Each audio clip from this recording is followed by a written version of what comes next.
And now something completely different.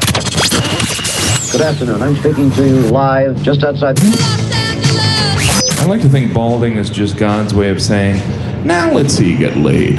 Is it true that if you don't use it, you lose it? What I'd really like to do is put the greatness of this man in perspective. The hair loss community has a lot to be thankful for, having you as a spokesperson. You mean you just call this guy up? About life and about reality. And now, America's #1 reality radio show for men. Live from Los Angeles, it's Spencer Kobren's The Bald Truth. Hey guys, welcome to the show. Phone number is 888-659-3727. So great to be here, live doing the show. God, it seems like it was only like about 2 weeks ago, but it seems like I've been away for 2 months, maybe longer. I have to tell you, as I'm getting older and as I am, going back and forth to New York so much and kind of seeing my dad kind of wind down in his world career, so to speak, you really start to realize how important your time is. It's something that I guess as I'm getting older, I'm starting to realize it more and more. But as I start to see, what happens to people and what people end up worrying about throughout their entire lives, and in the end, it doesn't mean a fucking thing.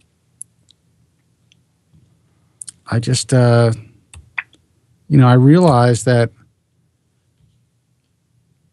even though this is something that I've made my career out of it, even though this is something that has affected me in a way that affects millions of hair loss sufferers, millions of guys just like me, I'm learning more and more, and maybe it comes with age, how to start to put things into perspective. If you're new to the program, don't know who I am, if you're just tuning in, you're like, what the fuck is this guy talking about? This is the Hair Loss Show. This is a program that I started, it's about 15 years now. 15 years ago out of WABC Radio in New York City. And I have been trying to guide people in a safe direction when it comes to anything and everything hair loss. And the reason I started this show is because when I was 21 years old and started to lose my hair, I was completely fucked up over it. Devastated me. It was something that I never really expected because, even though my dad had significant hair loss, he kept the entire frontal forelock and his hairline, so he just kind of combed it back. So it kind of, took me by surprise. So I panicked, and I started to do whatever I could to, learn about what I can do to treat my hair loss. And I realized that most everything out there is complete bullshit. And he's talking about the late 80s. And sadly, God, it's so hot in here. And sadly, things haven't changed all that much.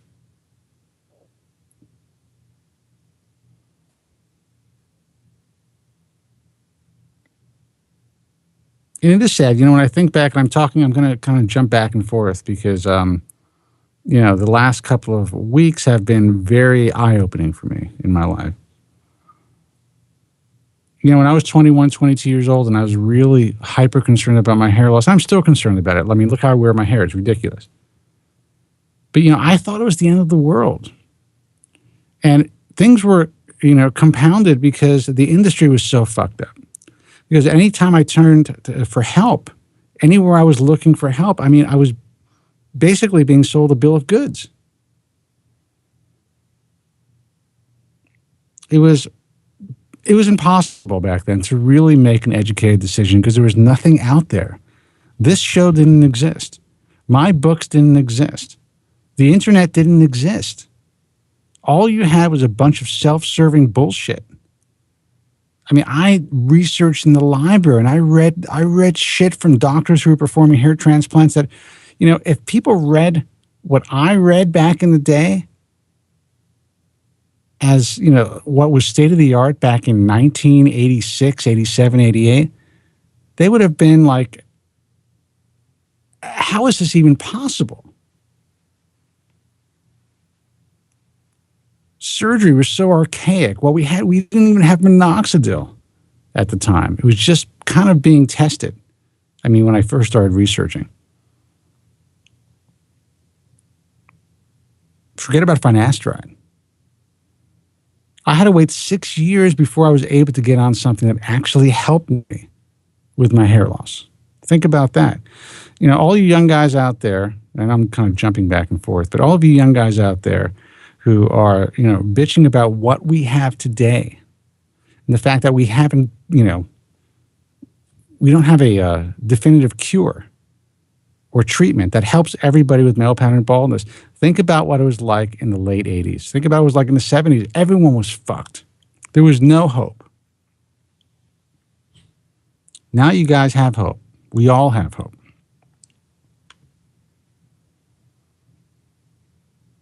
And when I think about all the time that I wasted worrying and feeling less than, when the fact of the matter is, yeah, you know what, it sucks. It makes it more difficult to live your life and enjoy yourself when you're seeing your appearance eroding. You know, if you kind of figure it out and come to terms with it, no matter what you decide to do, whether it's wear a hair piece or get a hair transplant or, you know, treat your hair loss with the products and services we have today, you can live a great life. Even if things don't work for you, you can figure it out. You can work around the hair loss. So I guess my message today is, and I say this all the time, is to try to figure out a way to deal with this without letting it consume your life, because that's what happened to me for a long time. I was lucky enough to get out of it, kind of figure it out.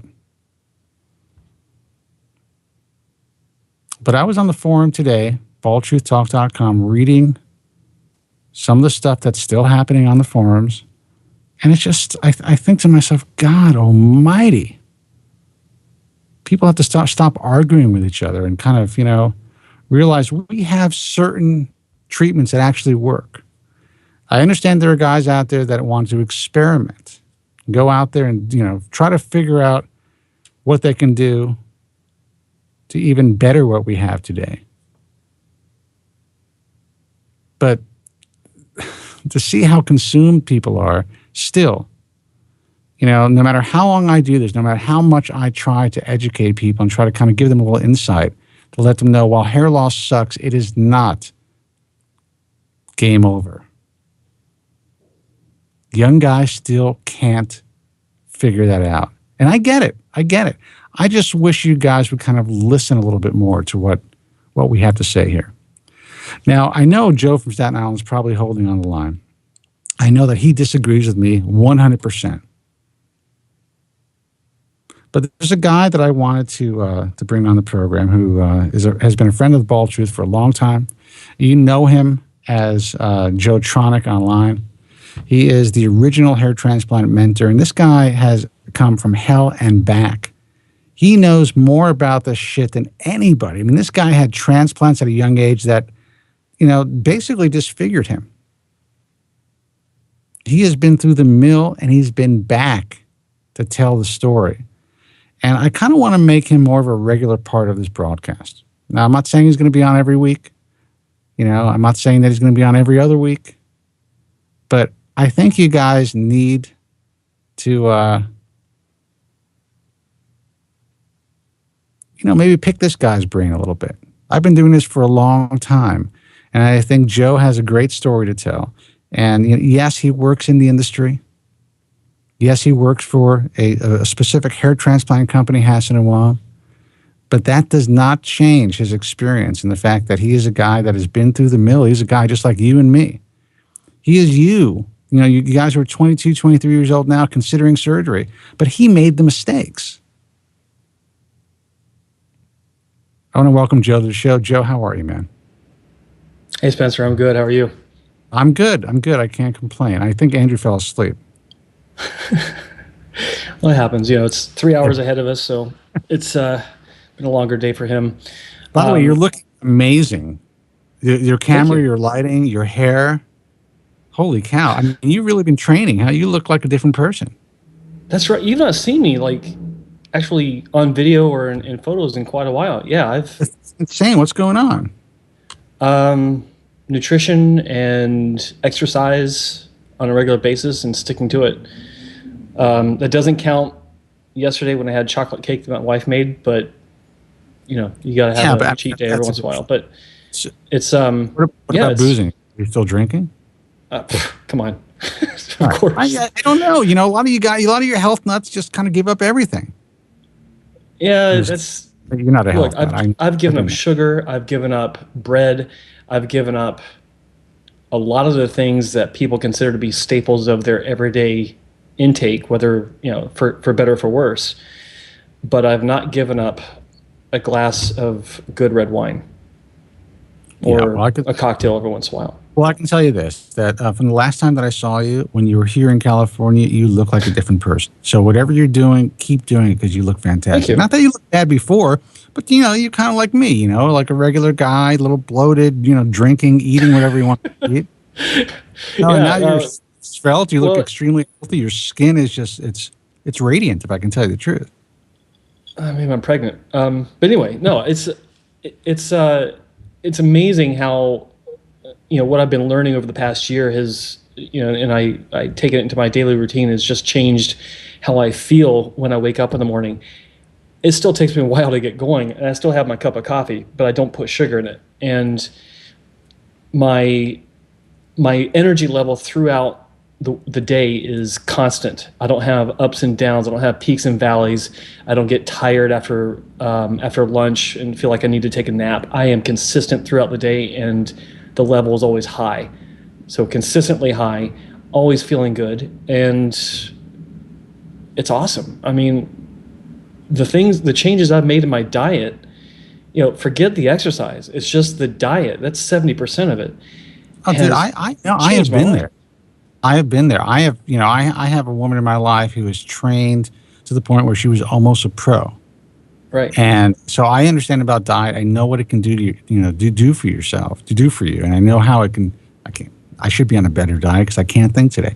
I know what it does to our appearance and just our mood and the way that we function in life. And I can tell you, I've been on a diet like yours, just eating clean. And I've been where I am today.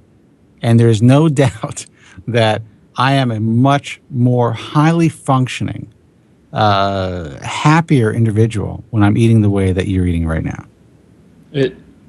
I feel like a fool for not discovering this earlier. And, when people discover this for the first time, they got to tell the world as if it's, the first time that anyone's ever heard this. And I understand how it can sound repetitive and it's like, oh God, another one.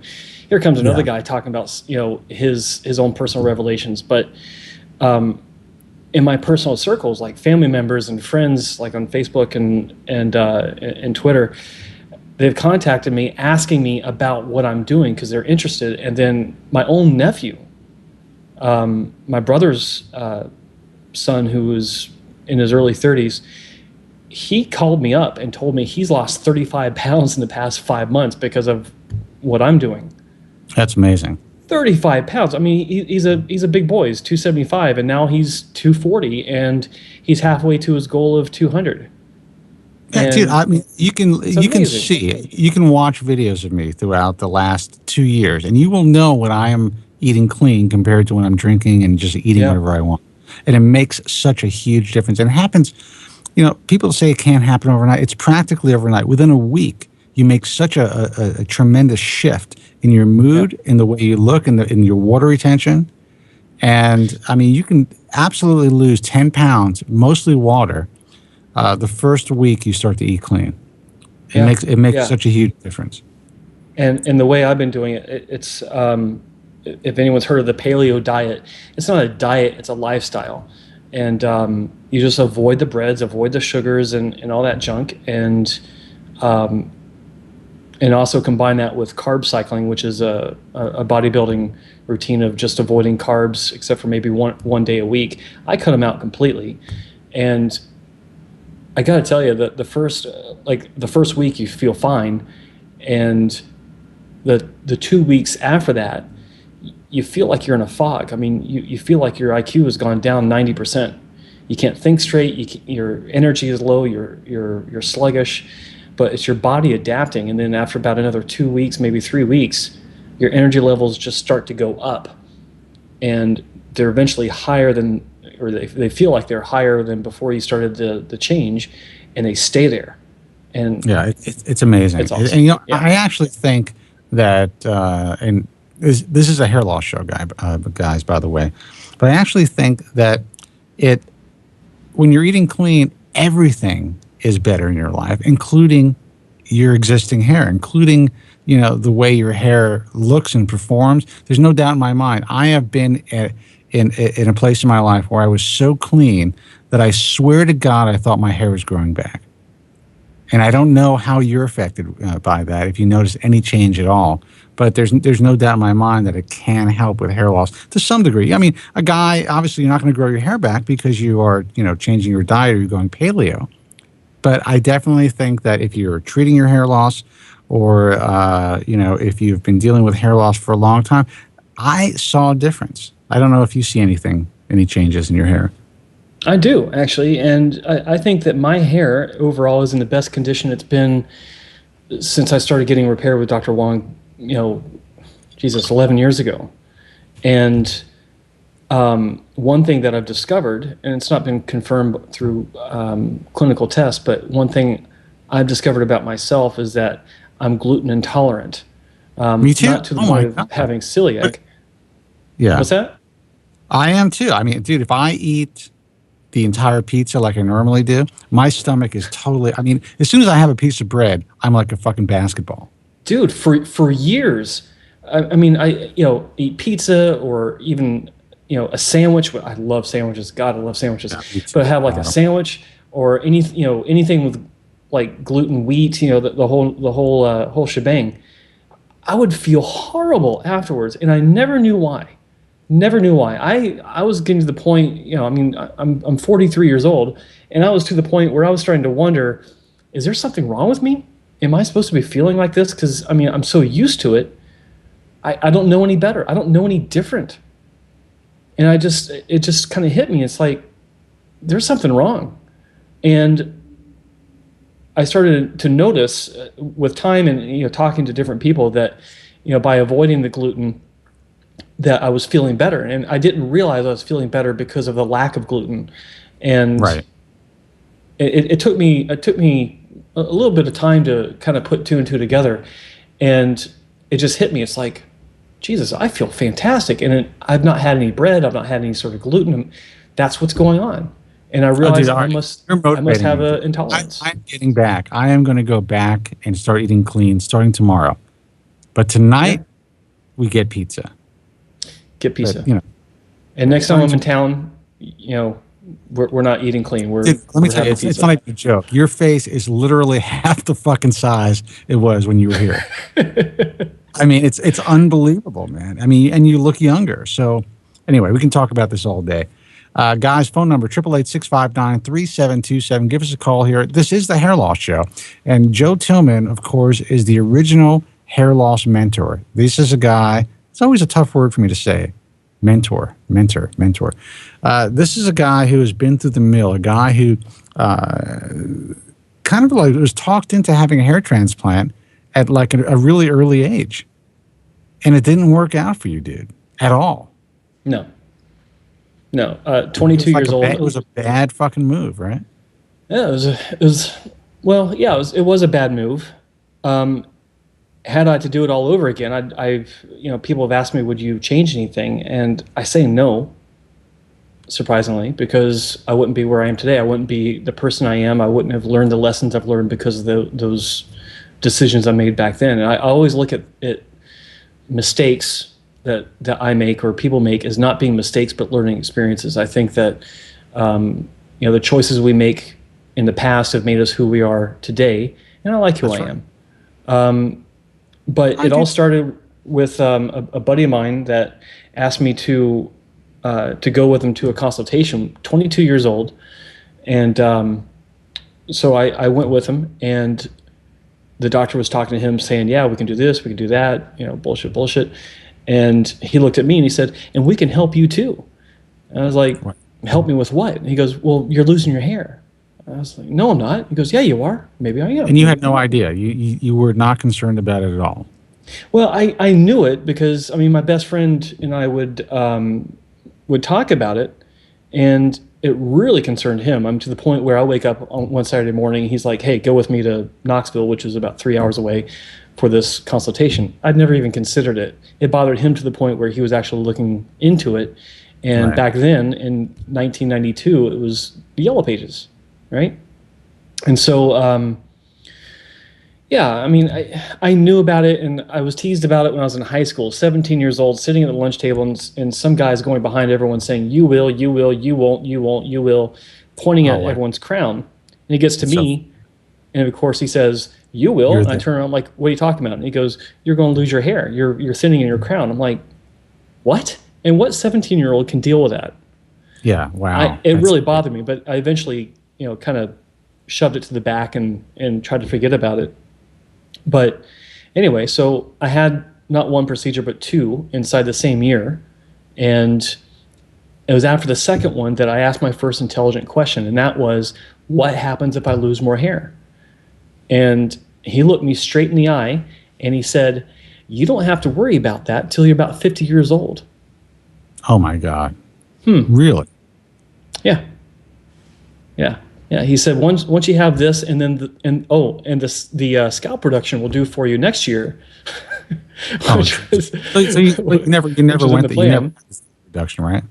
No, I never did that. After the second one, I called it quits. And unfortunately, my buddy, who also had two, went back for a third one because he had the gumption to complain, and they said, "Oh, well, come on back, and we'll fix you. We'll do a third one on the house to take care of that plugginess." And unfortunately, he went and had the third one, and it added body to it, but it didn't take care of the plugginess because it just wasn't the technology of the day. Now, if you guys go back and you check out Joe's site, which is hairtransplantmentor.com, that's a site, right? Yeah. Okay. You can see this guy's pictures. And I got to tell you, dude, I mean, you have come such a long way because this guy made you basically like a man-made freak. I mean, it was really fucked up. It was. And I hate to say it, now you're past it, so I could be honest with you, No, it's fine. I mean, if it wasn't such a horrible job, I wouldn't be here talking to you, right? I wouldn't have been in a position where I needed to be repaired. And yeah, but the thing is, you were. I mean, when people look at you today, they have no idea how bald you were and how screwed up your hair transplant was. I mean, it's something that's so almost unimaginable. When I showed people the pictures, like I come in and like sometimes I'll do the consultations in the office at Hasson Wong, and it might be some local person that doesn't go on the web and know anything about our reputation or have seen me. So they'll be talking to me, and I'll answer the questions, and they'll look at me and they say, "Well, have you had one done?" And I say, "Well, you tell me." And I show them the before picture, and they kind of look at me, look at the picture, look at me, look at the picture, jaw drops, and they're like, "Oh my God." And yeah. And so I tell them the short version of the story, and they get a pretty good idea of what I've been through. Yeah, well, I mean, I don't think that most guys really understand, especially the young guys now who are just coming online, seeing you post. I mean, you're not as active as you once were as far as talking about your personal story and, really interacting with the guys online. You go out there, you post Hasson Wong images and videos, and, you talk about what's happening, with the clinic and some, you talk about SMP, but you don't really talk about yourself like you used to talk about yourself. And the truth is, a lot of these young guys who are just coming up, unfortunately, just kind of entering this fraternity, don't really know your history. They don't understand that you were once just like them. And unfortunately, you took a wrong turn. And now you're out there. And yes, you are in the industry. You work for a particular clinic, but you're out there doing what you do because of what you've been through. And that if people actually take the time to talk to you, read what you have to write, listen to what you have to say, they'll understand that you're not out there to sell anything to these guys. You are out there to try to guide them in a safe direction, just like I do and just like other guys in the industry do. And I think it's more compelling than people realize, especially for the young guys who are just kind of like the last, I see some of the guys who have entered the forum world in the last, 2 or 3 years. A lot of them are such pricks. It's unreal, by the way. But it's frightening how they have such little knowledge of like who you are and who are some other guys in the industry are and what you've accomplished not only for yourself but for thousands of people. Well, I learned a long time ago that once I started officially working for the clinic, I was no longer Joe Tronic hair restoration guru. Civilian, exactly. I wasn't just the patient advocate. I was now a consultant, and unfortunately, it has the same has the same respect as a used car salesman in some circles, and so I have to conduct myself in a way where I don't want to seem like I'm self-promoting, because honestly, if people want to know my story, it's easy to find. You type in Joe Tronic in any search engine, and my website comes up number one, and I'm all over the place as far as Joe Tronic goes. And then even my name, Joe Tillman, it pops up. If anyone wants to research, it's there. But I found that I'm not as active as talking about myself as I used to be, simply because I think there are a lot of other stories out there that can also get the message across, and I do want people to know that I understand and I've been there, but I just don't want to push myself down people's throats. If they want to know, it's there. There's weeks worth of information on my website, and I've certainly posted all over the place, like in the archives on your site and others. So yeah, it's there if people want to know about it, but there are other stories out there that need to be told there, because it's never ending, unfortunately. I mean, I still run into guys every day that contact me, for consultation, or, hey, Joe, can you show my pics to the doc? I've been through the mill just like you have. And, it's still out there. Stories like mine. And I'm encouraging others when I can to share their stories just like I did, because the more people that tell the stories about what can happen, then the less likely it is that other people will also fall into that same trap that I did, and that countless others have as well. But as you know, and as you read, a lot of the stuff that's being put out there online now is it's speculation. It's the people are writing and posting stuff that is really based on opinion as opposed to true experience. It's based on what they've read from others and what they think is correct information, and it really is confusing to the consumer. And it's actually, sometimes when I read this stuff, and I try not to, like I read it today, I haven't been on the forum in almost 2 weeks. I just chose, I deal with my life and what I have to deal with, and not to read that stuff because it could be so aggravating. And when I read what's being put out there by guys who, who the hell knows who these guys are? I mean, it's just there's such misinformation. People are really being guided in the wrong direction by people who don't know shit. So that's why it kind of bothers me when guys like you or, Specs, for instance, or whomever gets shit online for just really telling the truth the way, not just the way that you see it, but based on all of your vast experience, speaking to literally thousands of people who have been through what you've been through. Well, I can understand how people can attack me because I don't agree with them. And that's fine. I mean, I really don't care. I mean, as long as the argument that's opposing is logical and actually makes sense and has something to it. But when you have people sitting in their living room, or office or wherever, going through the forums and doing, their research and suddenly becoming an expert because of what they've been, seeing online, and then trying to come up to an argument with me where I'm seeing this every day with my own eyes in a surgical center. Opinions will still rule, but I get discounted for some reason. I'm not sure why, and I think some of it has to do with narrow-mindedness. I think some of it also has to do with some people simply being keyboard cowboys, and others just having different agendas. there's a lot of that out there. It's agenda driven and just stupidity. Especially these young guys. I mean, it's so funny to read what they put out there, and it's like what are you talking about? You guys have no true understanding. It's based on what you read from people who don't know what they're talking about. It's frightening. Listen, I'm a huge fan of FUE. You know that, but the fact that people actually put it out there that strip is archaic. And that, there's, anyone who is currently performing the strip procedure is just doing it purely for profit. They have no true understanding of surgical hair restoration and anatomy and how this particular cosmetic procedure works. It's just, it's mind-boggling. I just cannot get it. Guys, I'm sorry. I will take your phone calls. 888-659-3727. People are Skyping me. You know what? Let's take a call, and then we'll get back to that. And let's see. This is probably Joe. He's been holding on forever. Hey, you're on the air. Who's this? Yeah, how are you? You don't sound happy, Joe. You don't sound happy to hear. No, I've been I'd rather not comment on. What? I'd rather not comment. What are you talking about? What I'm thinking. What? What are you going to say? I'd rather not say. Original opening. What were you going to say? What are you talking about, Joe? What do you mean you'd rather not say? I'd rather not comment. It's better I don't say what I'm really thinking. I really shouldn't say it.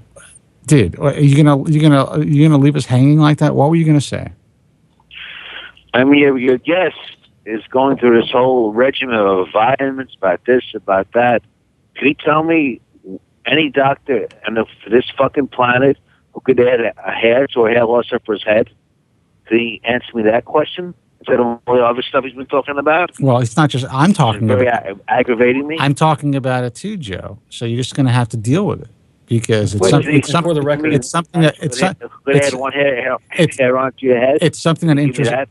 interests me. We want to talk about. If I want to talk about health, if I want to talk about the fact that this guy looks like, $1 million because he changed his lifestyle, because he changed his life, because he had the motivation and the ability to really affect change in his life. I think that's a positive message. Just because you prefer to eat, 10 steaks a day and, you're forced to take, medication to move on with your life and to just to deal with life, doesn't mean that other people can't talk about their positive experiences in life and how they're bettering themselves. But this is a hair loss show. I wish your guest would comment on how we could add hair onto our heads. This is the bald truth, but this is about dealing with life as a hair loss sufferer. And there's a lot of different aspects of life. It's not just about talking about what fucking treatment is coming down the pike, which may never come to fruition. Sorry, Joe. I had to give you some shit because you're giving Joe shit. I understand, sir. It's just so frustrating. The audience wants to know what's coming that could help us, not about vitamins. You know what? I'm going to be honest. I'm always honest with you guys. What's coming that's going to help you? Coming to fucking terms with the reality of what we have out there. That's what's going to help you. No, that's not nothing. If you're a good candidate for a hair transplant and you know where to go, and if you happen to do well with surgery, then you can get a great procedure. If you do well on the current medication that we have, that could help you. But to sit there and waste your fucking life waiting for something that may never come to fruition, at least in your lifetime, to me, that's tragic. But Spencer, can I ever say my original opening was going to be the day in the life of hell or something? Sure. A little time. Sure, Joe. Go ahead. Of course. Thank you, sir. Yeah. Our alarm takes us out of our beautiful sleep. We wake up. What's the first thing that comes to our mind? Our hair. How are we going to survive another day with this devastating physical disease for which there is no treatment? It is mentally disabling and physically deforming. We live all day, and some of us can work. A few of us are able to work a job we're able to wear a hat all day. and we wonder all day, when is this going to end? We could actually do something to help ourselves. Then we have one relief. You know what that relief is, Spencer? What? Going to sleep. When we become no zeros. It is so frustrating, Spencer. I'm so angry tonight. I've been heavily medicated, as you could probably tell. You actually know I suffer from bipolar disorder. I'm in an extremely agitated state, and I just know what to say. It's just driving me insane. My name is Joe from Staten Island. My name is excuse me. My name is Would you like me to reiterate it? My name is Have you heard it? Excuse me. My name is Joe from Staten Island. Hey, Joe, you know, I get it. That's why I've had you on the show for the last 15 years. But, you know, I appreciate it. Well, we're getting to celebrate our 15th anniversary soon. I cannot believe it, Joe. I cannot believe it's been 15 years. But I have to tell you that I have, you know, I think within the first 3 or 4 years, I really kind of was able to evolve into a different place. And since I've been doing this program, I've been trying to get my listeners and now my viewers and listeners to kind of understand that as fucked up as hair loss is, and no matter what we go through, and no matter how insecure we feel about, you know, the current state of our appearance because of our hair loss or whatever, you know, there are ways to get through it. And you are one of the guys on that, you know, the lower end of the spectrum, the unfortunate end of the spectrum, who just cannot figure this fucking thing out. And you are, how old are you? Medical science has no answers. How old are you now? 55. You're 55 years old. I've been suffering since I was 17. Nothing has changed. 55 years old. What did you do today, Joe?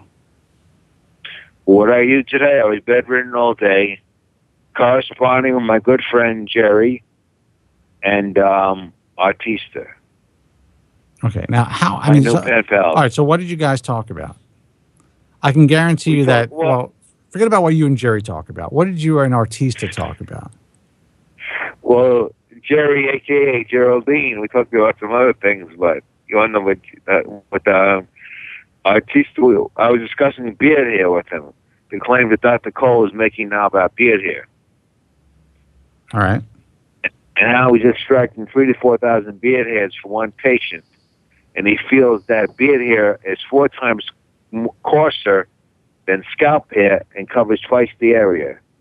So this, in my expert opinion, is tantamount to a cure. All right, let's. I definitely think that Joe Tillman can chime in on this one because I wish you would. I mean, I like the guy, but I want to talk about hair, not about how to grow some hair, not about vitamins. I brought that up, and I wanted to hear what he had to say.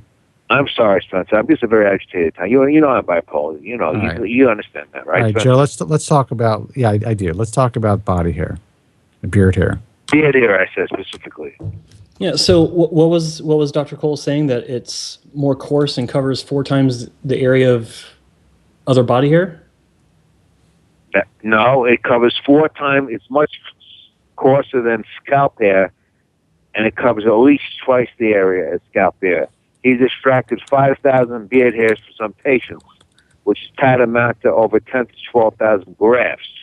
We could do a lot for Norwood 6 to make him, you know, give him a nice hairline at least to a Norwood 6. I mean, this is amazing that you could, I mean, you have all this donor area, you know, in a beard area. I mean, why are you guys all over this? That's what I don't understand.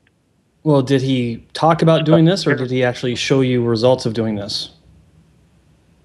Maybe elaborate on this. Well, no, it's a simple question. He talked about it, but did he actually show a before and after result? Yes, he has. I've seen a lot of before and after results online with beard hair. No. You said that he did a 5,000 graft body hair case. Am I right? Imagine on top of my scalp. Let Joe speak. Joe Tronic. I'm sorry. Okay. I'm sorry. No, I'm sorry, Joe, and forgive me if I'm misunderstanding, but did he say that he did a 5,000 beard hair transplant? That's what he said. That's what his representative said, not him. His representative. Okay, his representative. So my question is, did you see a picture of this particular 5,000 graft beard hair case that equates 10,000 head hairs? No, I did. This particular case, no, I did not. Okay, fair enough.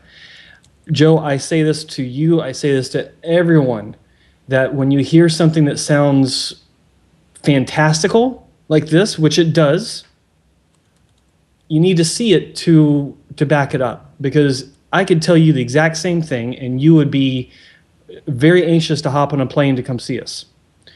But I'm not doing that because that's not the right thing to do. Now, what the representative told you about beard hair is true. It is more coarse in general than regular head hair. It does depend on the patient, because some patients have very coarse head hair. But in general, that is correct. And in general, it will cover more surface area than traditional scalp hair. But when you're talking about beard hair versus head hair, it has to be mixed in. I don't like the look of beard hair on a virgin scalp where there is no head hair. I've seen body hair like that, and it is not pretty. There are cases online, I know, and some of these cases are improvements, and I agree with that.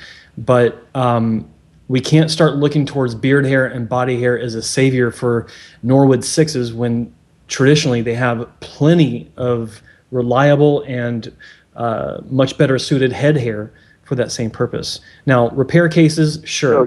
Guys that have really bad donor zones, depleted, or lots of scars, absolutely. I misunderstood you. There's going to be a Skype delay, so ask your question, Joe. Did Joe try to just say a Norwood 6 has plenty of donor hair to give, or I'm misunderstanding here?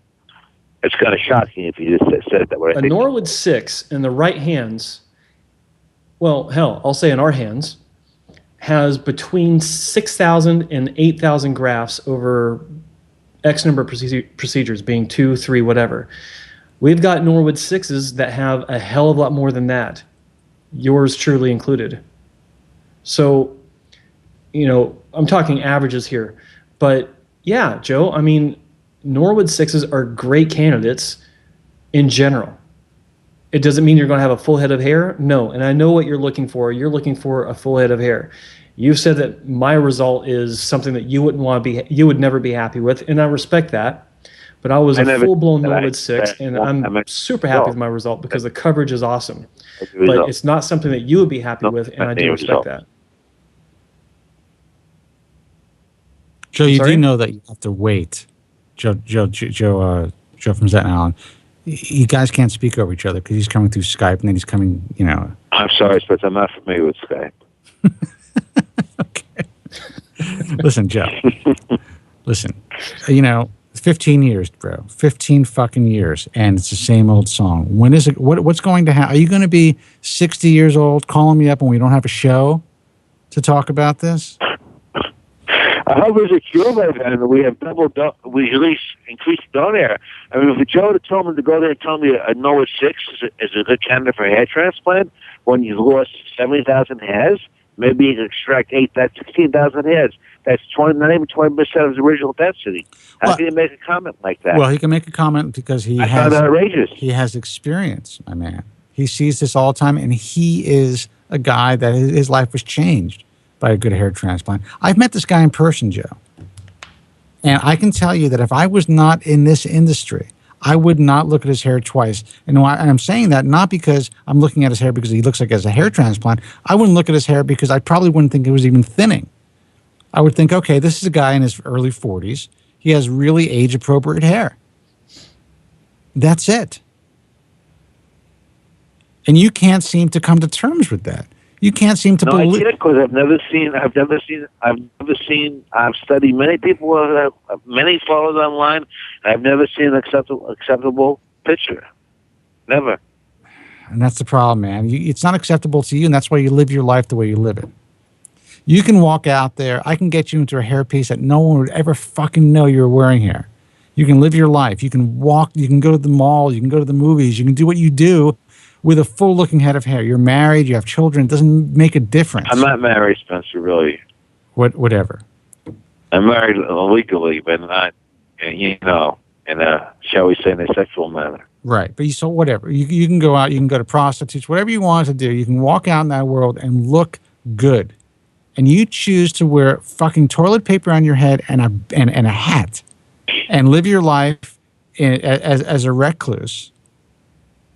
That's your choice, because nothing is good enough for you, Joe, unless you get a full head of hair back. And that's what frustrates me. No, if Hasson Wong told me they'd give me 25, 30,000 grafts, that would be, I don't know what 6, that would be acceptable to me. He gave me, maybe give me half a head of hair with 30,000 grafts. That would be acceptable to me. Joe, I wish we could give it to you. I do. But it's not in the cards from us or anyone else. And especially if you're looking at the body hair, I mean, I've seen body hair cases close to that number, and so is Spencer. And, there's something to be said for coverage, but it's got to look natural too. Look, I can tell you I have seen only 2 body hair procedures, not in person, but online, that look remotely decent in my view. And that's on, that's on video. And the video wasn't that great. I can tell you in person, the body hair that I've seen, in one particular case from a guy who is known for doing body hair transplants all over the internet, it was a fucking disaster. It was a disgrace. And this poor guy spent over $100,000 on this body hair transplant. And you know how many people are out there who are doing the same thing, who believe that, beard hair and body hair is going to solve all their problems? Yes, there's no doubt. There are guys online who have been repaired with the use of beard hair that looks so much better than they did before. And in some cases, it looks really, it looks pretty natural if it's done sparingly. And, Joe knows what I'm talking about. I mean, Joe has seen it in person. Joe is in the trenches. I see this stuff every day. Anyway, listen, we're going to take some more calls when we come back. Have great doctors like, one quick thing, like Dr. Cole, IAHRS doctor. What about him? Claiming 70% donor regeneration, and he's getting all these beard hair transplants. Look, John Cole knows how I feel about this. I have not seen it. What's being put out there, and it doesn't matter if he's in the IHRS.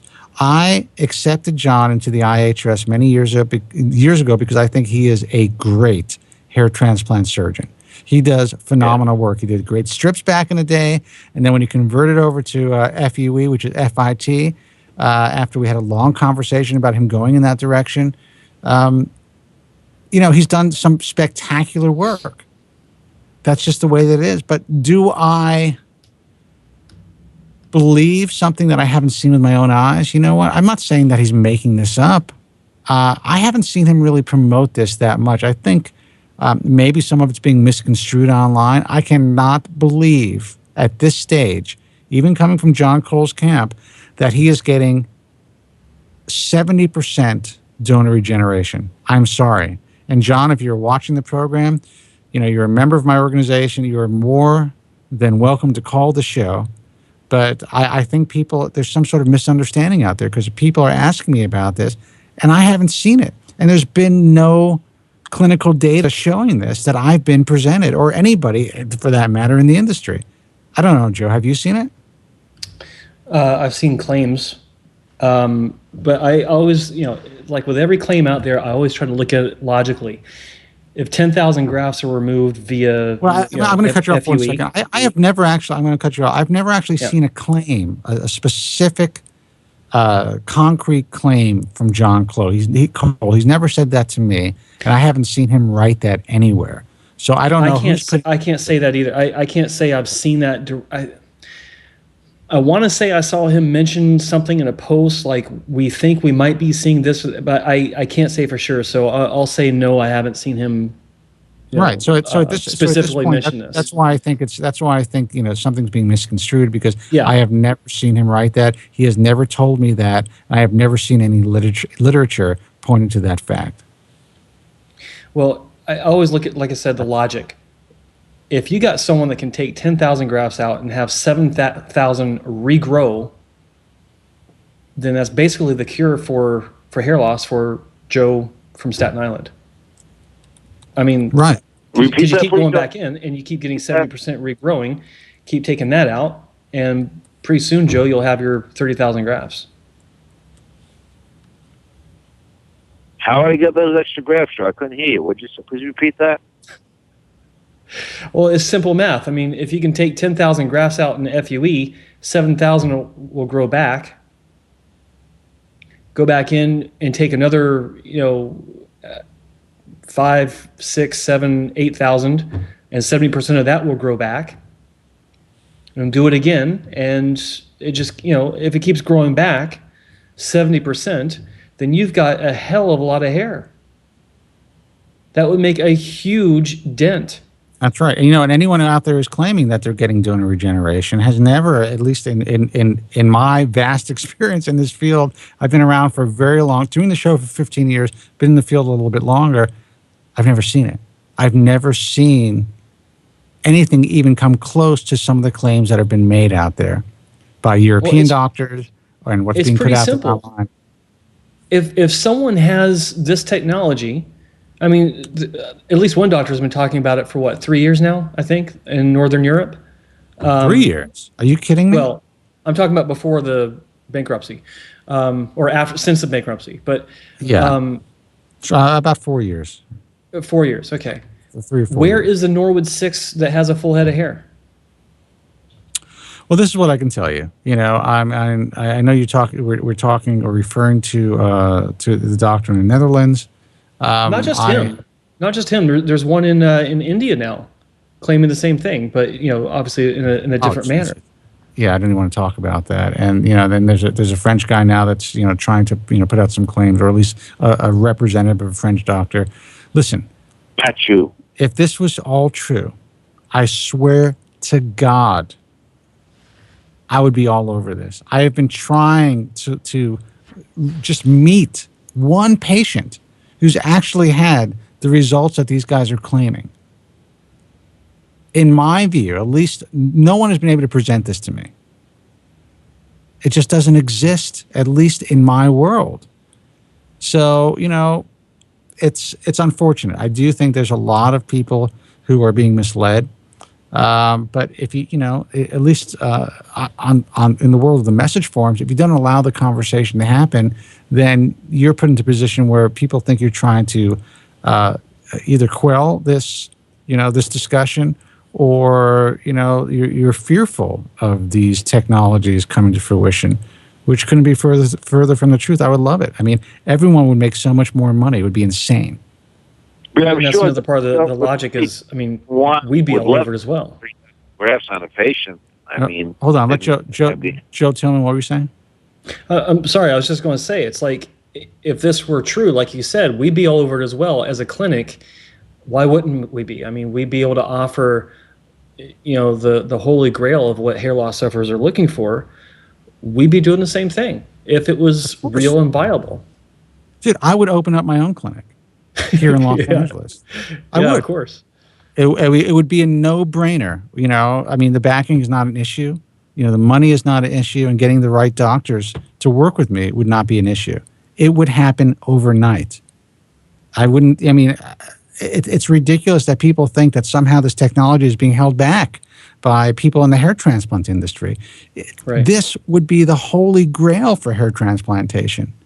And it's not as difficult as people out there are claiming it is. At least, there's doctors out there saying, well, traditional hair transplant surgeons don't want to do this particular type of procedure because it's too labor intensive. It's too difficult to perform. That's bullshit. These guys have their techs do it anyway.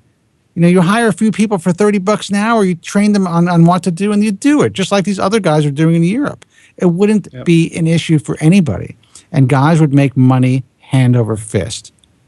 And that's what frustrates me. When I read this shit, it's just, it's such a ridiculous, just the fact that anyone could actually, if you think about it as an entrepreneur, as a business person, it would make no sense to try to hold this shit back. But anyway, I'm getting frustrated. Phone number 888-659-3727. What phone thing? Joe, well, I'm going to take a break. You can give you can talk. I'll put you on hold. You can talk when we come back. 888-659-3727. There's some people actually Skyping me saying that Joe from Staten Island is acting like a bully tonight, and I got to tell you, I'm actually sensing that. We love you here, Joe. I love you. You've been an important part of the show. And I understand, there's a certain sense of entitlement because you've been involved for so long. But, I invited Joe Tillman on the program for a reason. I want him to be a part of what we're doing. So there's some guys who are Skyping me saying that you're bullying him. That's not nice. 888-659-3727. Guys, I got to take a break. I have to pour a drink, take a piss. I'm going to let Joe Tillman take a break as well. We'll be back in about probably about 3 minutes. Again, the phone number, 888-659-3727. There's a couple of lines open if you'd like to call in and talk to me and Joe. If you have any concerns about your hair loss, if you are considering having surgical hair restoration, if you just need to vent, this is your safe place. 888-659-3727. Be right back after this brief break. Stay with us. The man who's helping to make hair loss history. They wish to cure us, but I say we are the cure. It's Spencer David Kobren.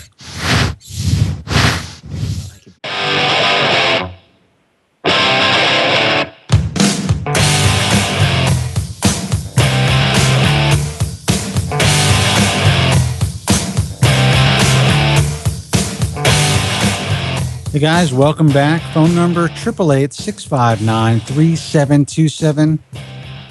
Thank you guys for tuning into the Ball of Truth. I don't know how my sound levels are.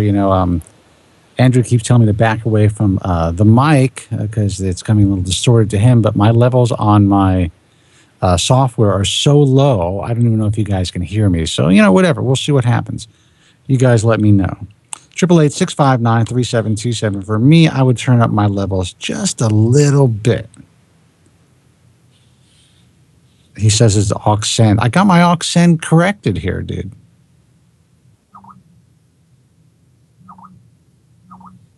All right. Anyway, you guys can hear me fine. There's no problem. Great. Let me know. 888-659-3727 is the toll-free number. Here with the original hair transplant and hair loss mentor, Joe Tillman.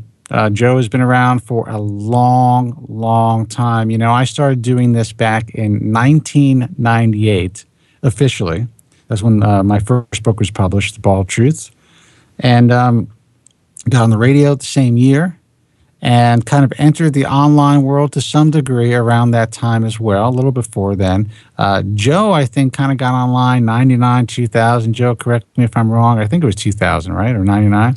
It was actually, Jesus, I forgot. It's been so long.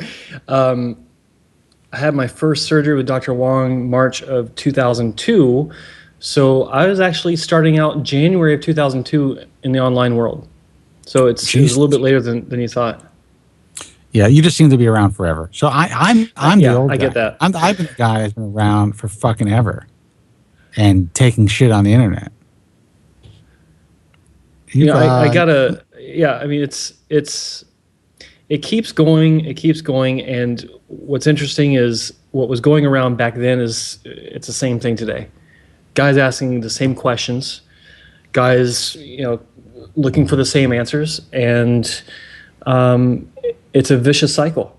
Like you say at the beginning of every show, it's a silent epidemic of biblical proportions that is affecting 250,000 new hair loss sufferers every day. Is that the stat? Just about that, maybe a little less, about 200,000. I mean, but it could be more. I mean, that's just an estimate, but yeah. It's huge. It's insane. It's the same questions, but it's funny. We talked about this. You talked about this on the air before. For a while, it really seemed like, holy shit, people are starting to get it. The information that's being provided online is becoming more and more accurate. And we're talking about this was the early 2000s. And then all of a sudden, everything started to revert back to the craziness. And it's the like a big misinformation. stupid bomb was dropped. Yeah, and you actually coined it as the dumbing down of the internet. Yeah, yeah. That's the way. I mean, my conversations with Mr. Furco, our mutual friend, we would talk about this, and yeah, the dumbing down of the internet. Because for the first few years that I was online, 2002, 2003, 2004.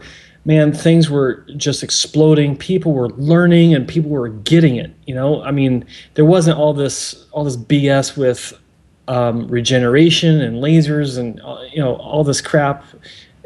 It was just simple. People were understanding what their options were, and they were making good decisions. And then something happened.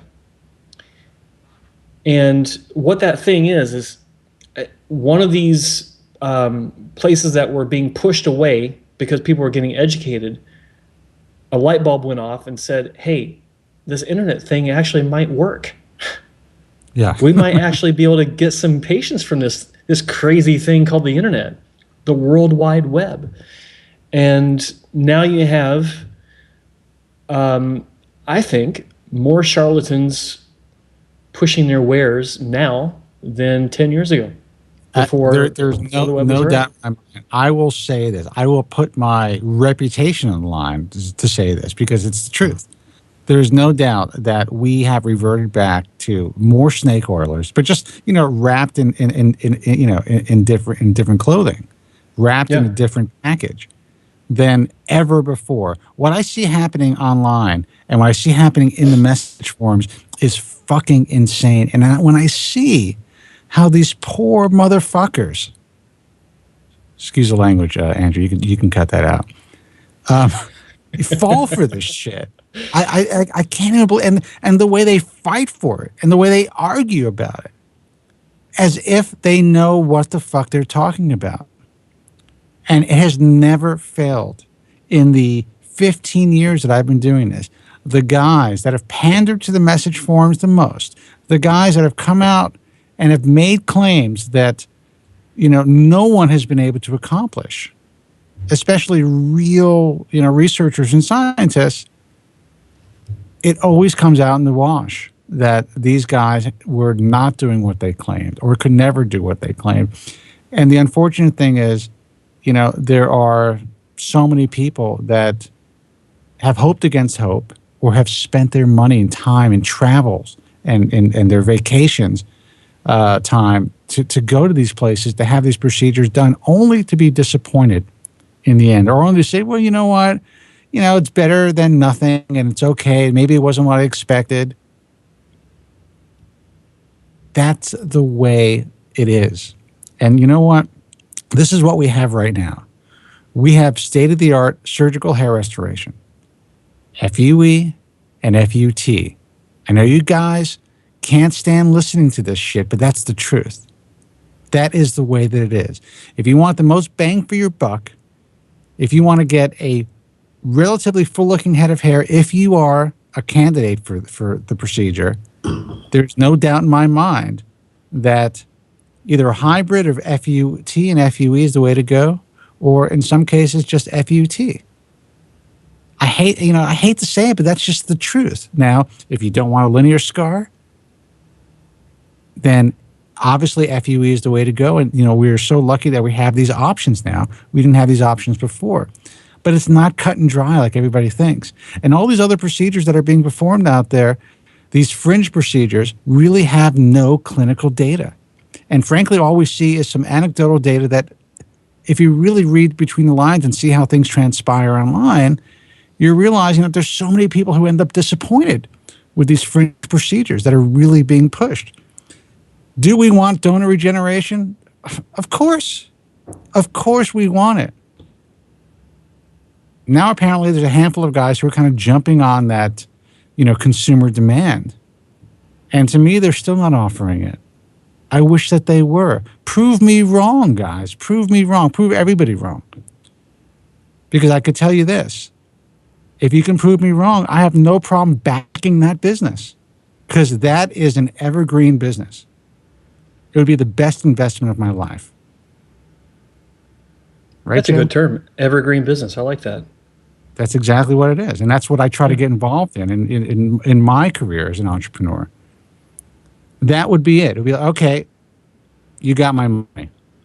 I can set it up. I can get the patients. No problem. I can bring in thousands of patients a year, more than any company that's taking out infomercials and spending $50 million a year. I can bring that business in. We can do 20,000 surgeries a year. Maybe about 15,000 to be realistic. And it would be a no-brainer. It would be easy. A snap of my fingers. Don't you think I would do that? I mean, shit. Anyway, let's take a phone call. Let's see who this is. Hey, you're on the air. Who's this? I'm sorry, you're on the air. Who's this? I had you potted down. Spencer? Yes. All right. So surprised that I got through, but I was just calling to kind of vent and ask for some advice. Yeah. First of all, what's your name? Where are you calling from? I'm John. I'm calling from the East Coast. Okay, John. East Coast where? Pennsylvania. All right. Welcome. What can I do for you, man? First of all, thank you so much for everything that you do. I know you deal with a lot of like BS on the internet and stuff, but you've really helped me out a lot. You know, just even if you can't, give us a cure or anything, just hearing you talk and everything that you say. I've never met you, but you've had a really big positive impact on my life. Well, John, I appreciate you saying that. It means a lot to me. Thank you. But basically, I'm 24. I'm in grad school. And I think I've been dealing with this since I was 21. Okay. Probably when I started noticing it, and it probably started happening when I was 18. All right. I remember going to prom, and I'm giving you the whole story so you know everything. I was going to prom, and the day of prom, my date, she's like, your sideburns are kind of weird. I think from now I can tell that I was probably receding from one side.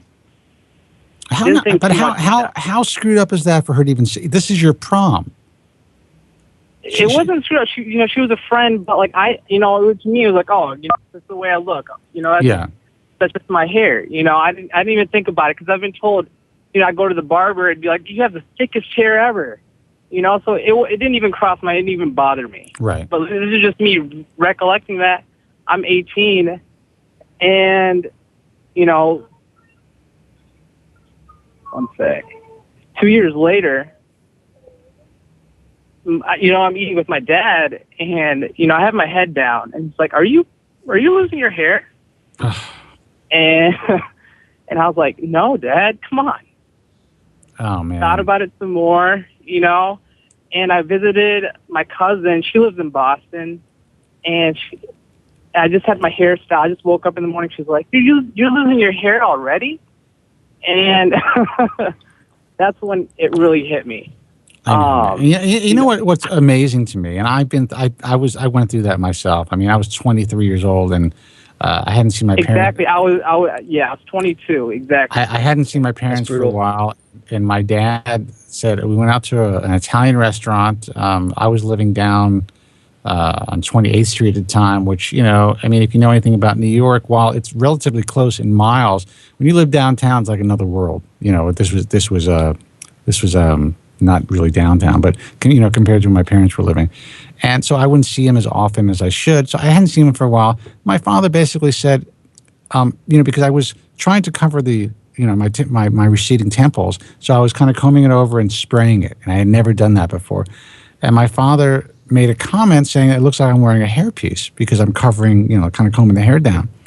And that destroyed me. And he didn't mean it. I don't think he was trying to be vicious or there was, he wasn't being vindictive in any way. It was just a kind of off-the-cuff comment that really fucked me up. And I don't think our parents really mean to say what they say. It's almost out of concern. But the fact that whoever it was that said, are you losing your hair already? I don't think the person was trying to be mean, but they're so kind of out of touch with how hair loss makes people feel. And I've been trying to change that for 20 years, and it hasn't worked yet. I don't even know what to say about that. Isn't that the truth? But it's happened with my dad's insensitive to stuff like that, so he'll bring it up every now and then. If my hair looks kind of weird, what is that? Why don't What you does cut his your hair look like? Yeah, what does his hair look like? Is he bald? My dad is okay. This is really funny. My dad's a Norwood 6, 7. Yeah. Did not shave it off, but it didn't start bothering him until a couple of years ago. So I don't understand why. So I guess he was always able to do the comb over. Right. He had his hair. I don't think he started losing it until 29, or 28, and he had a bald spot in the back. Probably I've seen one of our family photos by the time he was like 34. But if you took a picture from him from the front, and Spencer, his hair kind of looks like yours, but he has you have great hair, but it kind of looks like yours, so you can't tell that he has any kind of hair loss, but he has a bald spot in the back. Okay, but at this point, 35, he's 52 now. And he's a Norwood 7, and it didn't start bothering him until 3 years ago. So you're saying? So wait a second, because I'm confused now, and I'm a little hurt. I'm just kidding. So you're saying that his hair looks like mine, and he's a Norwood 7? No. I'm saying when he was young, his hair when he was 29. Okay, that's my guess. Never had this conversation with him, and then from a family photo when he was 34, 35, it looked like mine. If you took a pic, it looks like yours, but he had a bald spot in the back. Right. Okay. So he was able to kind of camouflage and make himself look from the front that he had hair in his head. Yeah, but I don't think it even bothered him then. Right. It didn't. Mom. I'm sorry, I got to interject here. Go ahead, Joe. It definitely bothered him, John, because if it didn't, then he wouldn't be trying to hide it up or hide the bald spot. And if it didn't bother him, he wouldn't be doing a comb over. Do you see where I'm going with this? I mean, it definitely bothered him. And but he had that hairstyle since he was like 18. The one where it's parted to the side. Oh, wait a second. You guys are he's comparing his dad to me, and you're talking about comb overs and crazy hairstyles? It's not Jesus. Spencer, you have great hair, all right? And when I first watched the show, I was like, why is this guy talking about hair loss? Seriously. But I appreciate that. No, that's the God honest truth. But he always had that same hairstyle. A lot of guys, even with great heads of hair, have the hairstyle where it's parted to the side. Right. They have the line on the side. That's where he had it, and as long as he could do that, he was fine. He got married when he was 22, so he never had those kind of issues. He married the first girl he dated. All right, so I don't think he had. I think he would have sympathized with me more. Because this has come up between us multiple times. Right. And he'll just give me a big lecture about how I'm spoiled, how I have everything, how there are kids in Africa that don't have this. How old is your dad now? 53? 52, 53. So he's still relatively young. He's still, he had you at a young age. Yeah. Yeah. So that's that. But my mom, I've vented to her, and she's really understanding, like a mom. And she was like, your father has been worried about it for the past couple of years. So she would have told me, it's been happening since, some time. And she was like, he was talking about, maybe talking to some surgeon, someone knows someone who did a hair transplant for Joe Biden. And, that's the wrong guy to talk to, man. Yeah. Exactly. So I was like, Mom, I kind of brushed it off, but that's kind of my story. So now I started Propecia 3 years ago. All right, biggest, darkest secret of my life. All right, I'm 24 now, 21, 22. I started it. Sadly, I don't think it. Tell me why that was the biggest, the darkest secret of your life. I mean, it's not like Joe from Staten Island likes chicks with cranks. That's a dark secret. Why is taking a medication? I don't want to tell anybody that I'm Spencer, I don't know why, but I can't, you just can't talk to people about it. You just can't, because 90% of my friends have. But you can't. That's the thing. You can talk to people about it, and that's what I've been trying to tell people for years. I made a career talking to people about it from a young age, and you know what? I will say that while initially it may have been a little tough, it's cathartic to open up about it and say, you know what, this is what I'm dealing with. And, I'm doing whatever I can to live my life and enjoy my life. But this is an unfortunate curveball that has affected me, and I'm doing whatever I can. Again, repeating myself to either try to rectify the situation or just feel comfortable in my own skin. I honestly believe, at least in my experience, that most people really respect that. But there's always going to be the dick in the bar who's going to fucking make fun of you or try to bring you down. That's not even what I'm scared of. I know none of my friends, nobody I'm going to talk to is going to say that. But like, I'm not like a narcissistic person, but I'm an above average looking guy. And that, and why shouldn't you be able to say that? I mean, you shouldn't. And I understand why you qualified it, because in our society we can't say things like that. But that's great. Good for you. You should be able to be confident enough to say that. So I think that's a good thing. So like when girls girls find you attractive or something, it's not something like you want anybody to know. I thought about telling my closest friends because I do want to almost get it off my chest. But, I've kind of held back from it. It's like, but at the same time, I'm scared, Then I'm going to tell you more about what's going on, but tell me. I'm scared that, all right. So I'm 24 now. I've been on Propecia for 3 years, and I don't think it's worked. And this is, okay, I got on Propecia when I was, and, the years are hazy here. I know it's 3, probably when I was 22, a year after I started noticing my hair loss. And, I thought I was really optimistic. My hair loss never slowed down. A year after that, I was like, I got to do something else. So I tried minoxidil, and that worked. 3 months, same hair loss, with Propecia. Then it stopped. Okay. And this is what's weird with minoxidil. I'm sorry. Say that again. Repeat that. Okay, this is what's weird about minoxidil for me was, okay, I started using it for 3 months, nothing happened. After 3 months, my hair loss, and I was like, yes, this is going to help me out. It's going to give me another 2 years. And after 3 months, it'll start again. And then I'll have like a shedding period, and then after 3 months, it'll stop. Right.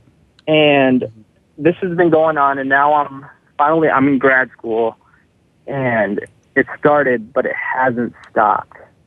And, all these thoughts are going through my mind, like I'm going to go back home and see my friends, and, they're going to think, oh, he's trying to lose his hair, blah, blah, blah. We don't say anything. And I'm just look, really worried John, about it. It's heavy, and I'm going to let Joe say what he wants to say. Go ahead, Joe. Where is the hair loss occurring? Is it in your hairline, or is it in the top, the crown? What's going on? All right. Okay, this is I don't know how much it's progressed. I think minoxidil kind of slowed it down, but I guess I'm right now I'm at Norwood 3. All right, I cover it up so well with hairspray. With hairspray, thank God, there's hairspray. And Amen. That, it actually looks pretty thick, and I've been told, you have great hair. I could stop a bullet with the amount of hairspray. Like, exactly. Or one of your friends tries to like touch your hair, you kind of like move back. I just tell them it's going to break off. Just do not touch it. I've taken on a completely different approach to dealing with my hair loss. So, for me, in a social setting, if someone wants to touch my hair, the only issue that I have is I can't go to a strip club. I don't know what it is about strippers. Why do they have to go for the hair? They think it's sexy. Come on. I mean, what? Yeah. No, it's not. There's nothing. Keep your hands out of my hair. No, there's nothing sexy about that. Touch my nipples or whatever. Just don't touch my. No, but that always happens. That always happens. Ruins my time. I can't go. But so John, you're saying that your hair loss is Norwood 3 recession. I think it's advanced a little since I've gotten to school, and that's what worries me. So how there's like a little dot in the top of your head where the Norwood 3 pattern shows where you have the recession in the front, and I'm able to cover that up with a little bit of longer hair and the hairspray. But there's also that little like tiny area in the back that's starting to grow. It's like almost like it's a tiny little circle, the top and the crown. You guys know what I'm talking about? Yes, of course. Yeah. Okay. Do we know what you're talking about? Jesus. But I feel like that's starting to get bigger, and it's harder for me to hide it. And I'm really sick of it, Spencer, and it's affecting my life because I have friends that I want to travel. I want to go. I live on the East Coast. I have a really good friend, and she lives on the West Coast. I want to go see her. She's invited me out so many times, and if I didn't have hair loss, I would have gone. But don't let that stop you, dude. Don't let that stop you. Seriously. I don't want to fill her bathtub up with hair. That's what I'm worried about. I don't want her to see me go through my routine of having to put on the hairspray. Doing my hair for 25 minutes. That's not something because she sees me after I've done up all that stuff. Yeah, but maybe she's your friend. Why can't you? I know it's tough, but maybe talk to her about it and say. She is a woman. I mean, she's going to have some feelings, and maybe she's going to understand. Listen, let me tell you something. I don't know what this girl looks like, but believe me, she does not like the way she looks. That's just the way that it is. There's something that she's hiding or something she's insecure about. And, if you talk about it, if you say, listen, I'm going to be staying at your house. You need to know this. I've been struggling with this for a long time. And, I felt kind of uncomfortable to even travel to see you because of this. And I don't want that to stop me from enjoying my life and enjoying your company. This is what I'm going through. I guarantee you it's going to bring you guys closer. And if she's like remotely attractive, you may even end up in bed with her after that conversation. So I don't know if you want that, but. You know what? Actually, I just might do that. I've considered doing it. I think that it'd be a bold step, but I think I might do that. For the people that are close to me, I think I should do that. Dude, I guarantee you will. If you do that, you will contact me and say it was the best thing I've ever done. It totally freed me from this fucking the fetters that I've created for myself. And you will be able to live your life. I mean, unless she is a complete, insane she's a nice person. She cares about me. Yeah, then she's just going to give you a hug and. Like I said, I mean, if you're drunk, maybe you guys are going to get laid. You're going to get laid. I don't know if you want that, but I mean, she will embrace your honesty. And once you get that off your chest, you're like a different person. It doesn't make a difference anymore. If you don't give a shit, it doesn't affect you. Go ahead. Now, let me tell you something about her. It's like I'm in the friend zone with her. It's like when I started liking her, I was too much into it. Oh, wait a second. You didn't even tell me that you like. You started off saying that you were friends with her. You had no. I got a friend on the West Coast. I got a friend. Yeah. You didn't tell me you were a chick you're trying to hook up with. Zone. You didn't say you were put in the friend zone. You said you were friends. Okay. Well, basically, we went to high school together, but so I've known her for a while. But anyway, she's always told me about the guys that she's dated, blah blah blah, and 3 of them, she was like, they're starting to lose their hair. They used to be cute, but, he's starting to lose his hair, and, I feel bad for him. She'll say stuff about them like, I wish he'd do that with his hair, it'd look better. Yeah. And that just makes No, that's painful. But if you stop her and say, you know what, I got to stop you right there. They can't do anything different with their hair because they're limited because of their hair loss. I'm dealing with the same thing. And I can guarantee if you educate her a little bit, I mean, she's gonna be a different person about it. And I also have to say, let me interject that if you educate her about this and say, hey, look, you know what, I see what you're saying, but that's not really cool because I'm also dealing with the same thing. That could potentially back me up on this, Spencer, if I'm right. That could potentially take you a bit further out of the friend zone because she'll be like, man standing up for himself and kind of making a case for okay, all right, I see what's going on here. And a little bit of respect can be thrown there. I agree. That will give you some real street cred and some respect. Mm-hmm. And I think that's sexy for women. Listen, my common law wife is she's almost 14 years younger than me. And the day that I met her, I told her about my situation. That's it. I was like, don't touch the hair. I'm losing my hair. I have a bunch of gunk in my hair. And that was it. It didn't make a difference because I was confident enough in her mind to say, I'm dealing with a situation because whatever she's dealing with, which is really not a lot because she's gorgeous, but, there's, people deal with whatever they're dealing with, their insecurities. And if you can open up about that, it really is sexy to women. And I know that there's a bunch of guys out there who are in the chat room or maybe online, watching the show saying, you know what, Kobren's full of shit. I'm not. Go ahead. You're a wise guy, Spencer. That's the reason I listen to the show. But I'm not. That's not to take away your fear, and that's not to take anything away from what you're dealing with, because it sucks, man. It fucking sucks to have this secret, especially when you're able to hide it and have to admit to the fact that especially when you're 24 years old. Oh, I know, dude. I remember being your age and coming out of the shower. And let me tell you, when I was 24 years old, I felt really confident about my physique. I was jacked. And I was just like, the skin is tight, you're young, everything, you got abs and all that shit. I come out of the shower at a girlfriend's apartment, and she had a roommate.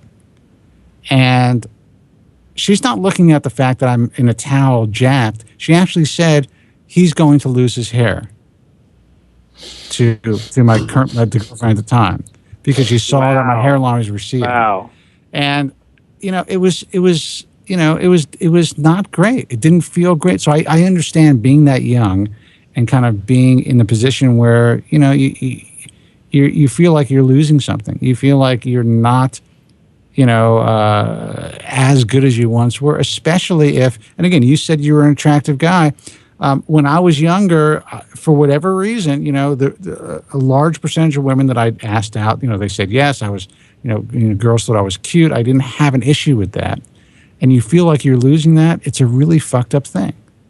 So I completely relate. I know that Joe does too. I mean, I saw pictures of Joe when he was a kid before he really started to lose his hair. And, there's no doubt that I'm sure you didn't have much of a problem with girls, Joe.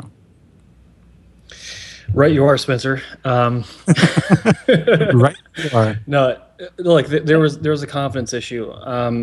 Because I was losing my hair. It didn't bother me that much, but I did recognize it as a deficiency of sorts. And when you're late teens, early 20s, you're still trying to find your junk between your legs and figure out how to use it, much less getting your confidence in line. But John, when I was your age, 24, I was already dealing with 2 hair transplants that looked pluggy, and I was almost a Norwood 5, and I was answering questions to my coworkers about why my hairline was pluggy. Yeah, so dude, go to his website and check him out. I win. Girl, I gotta tell you, it was ridiculous what you had to go through it. You're at that age. It was ridiculous. Yeah. So, John, I really understand what you're talking about, and it's tough. But one thing I can tell you is that in this, Spencer will back me up on this. Anyone who's been through this will back me up on this. You are your own worst critic. Yeah. And you said yourself that you're an above average looking guy, and I have no reason to disagree with that. I'm sure you are.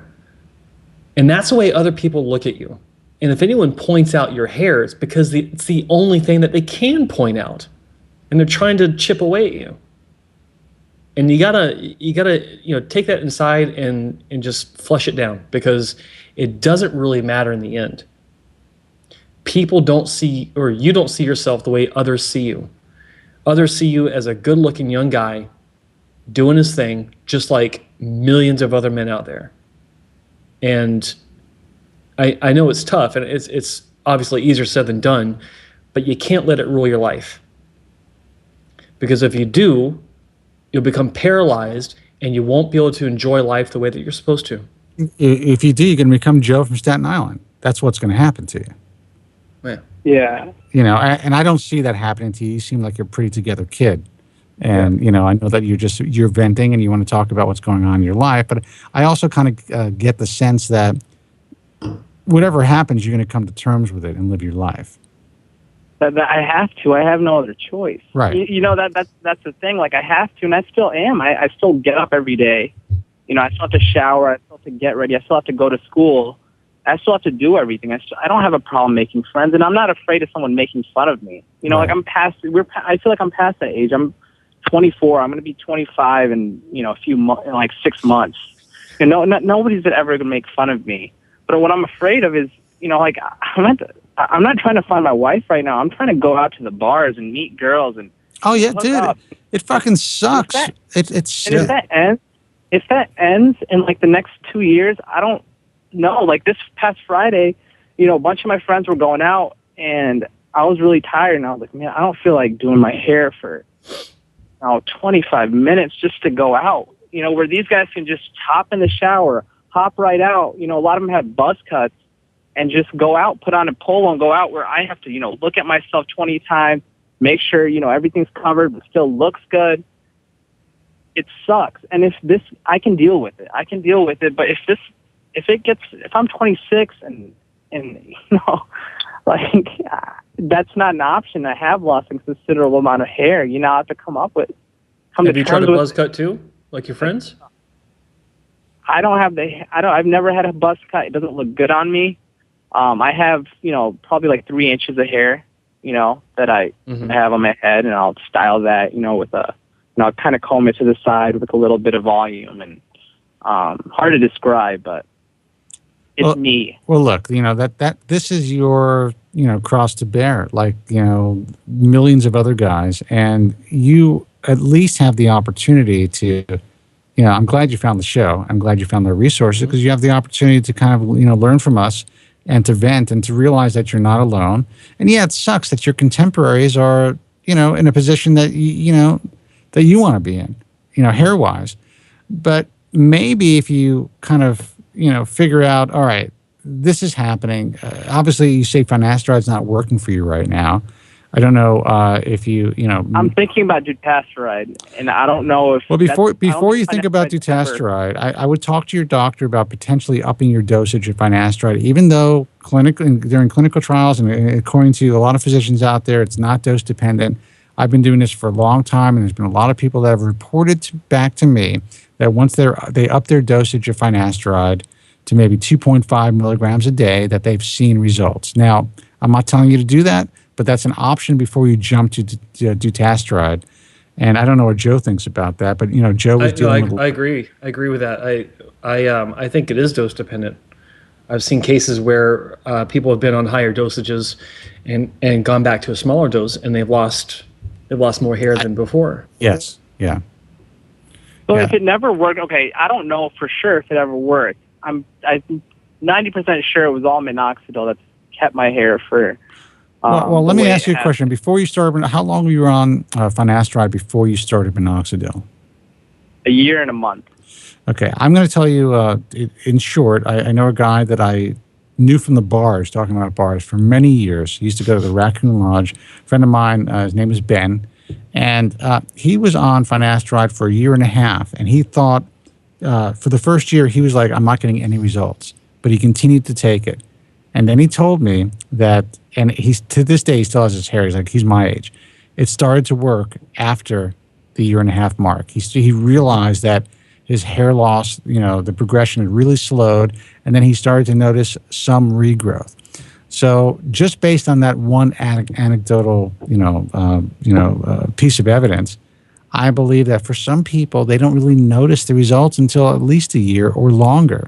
So it's possible that you added the minoxidil after a year, you didn't think it was working, and then, maybe it just kind of kicked in and the combination really worked for you.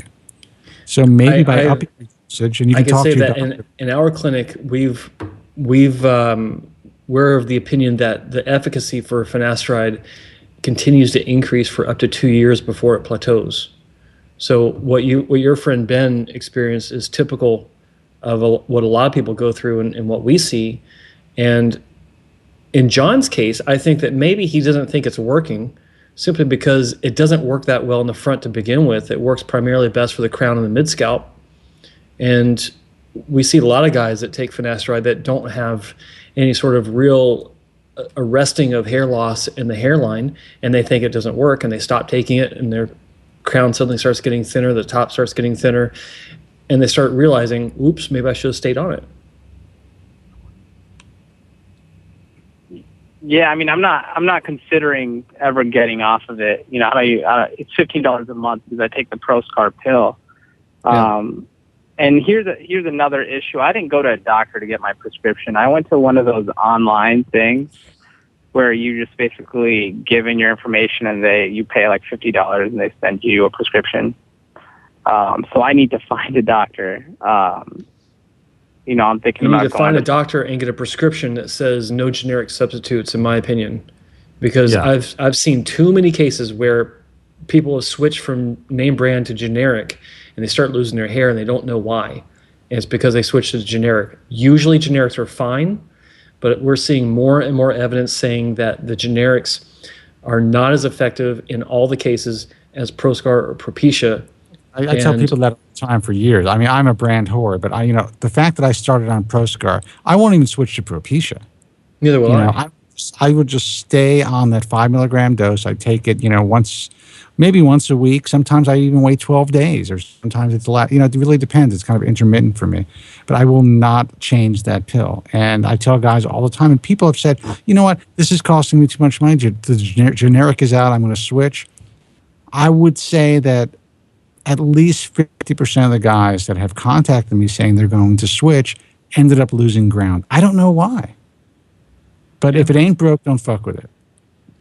That's why we look at it. No, I don't know if it's okay. But then, how come, that makes sense. That's my fear, that I switch over to that and then stuff goes downhill fast. I wouldn't switch over to it. I would talk to your doctor about potentially upping your dosage. And, and since you're already, are you splitting the 5 milligram tablet now? I'm splitting it into 4. Yeah, I mean, you might want to talk to him about, you don't have a doctor, but you might want to seek out a doctor and talk to him about taking half of that tablet and seeing how you do. Now, I'm assuming you've had no adverse side effects.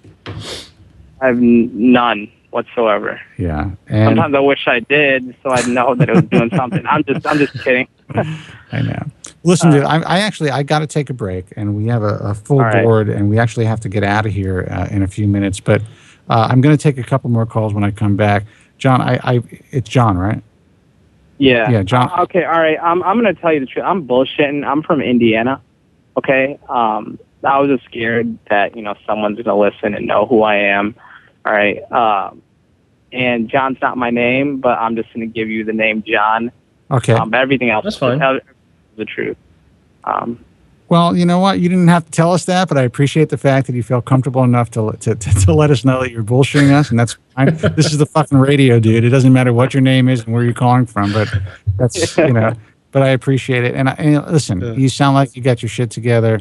I understand. I've been through it all. So feel free to call the show anytime. And I honestly, man, I would find a local doctor, talk about upping your dosage.